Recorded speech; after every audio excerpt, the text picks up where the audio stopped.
Hindi niya kasi pagpaisin dito, nagtanong ko yan ng kayo. Aja? Oo. Suya. Ay, hindi ko maintindihan. Sabi ni Mama, minsan haba daw, ititira.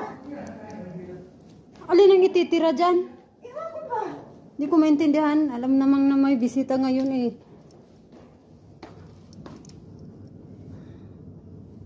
Iba ganyan yung amo. Ganyan siya. Isasabay niya sa family day. Alam niya nga may ginagawa sa kusina. Eh, hayaan mo siya. Kung hindi pa maluto yung pagkain doon, yung problema nila yan. Sabihin mo. Masusunog yan doon. Katulad niya, nag-aalis na ako na kanisa. Nang mga pagkain, binababa ko na kasi gawas pa ito na. Walang orange lang. Tapos mamaya. Ganyan yan. Saka hindi ko siya maintindihan yung butos ha. O hindi na sabi niya. Bigyan naman dito, hindi naman kasi natin ito kaya eh. Ang alin? May ano siya, ibaba daw. Baka sabihin niya, ano yan, hindi kayo nabino, graba kita dalawang lalaki lang ganyan yan. 2 sakong bigas yan. 2 kalahati.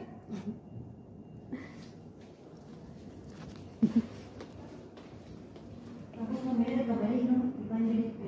Patay, dalik. Kasi nakabilo ka ibaba, bakit kailangan lahat tayo? Akyat baba.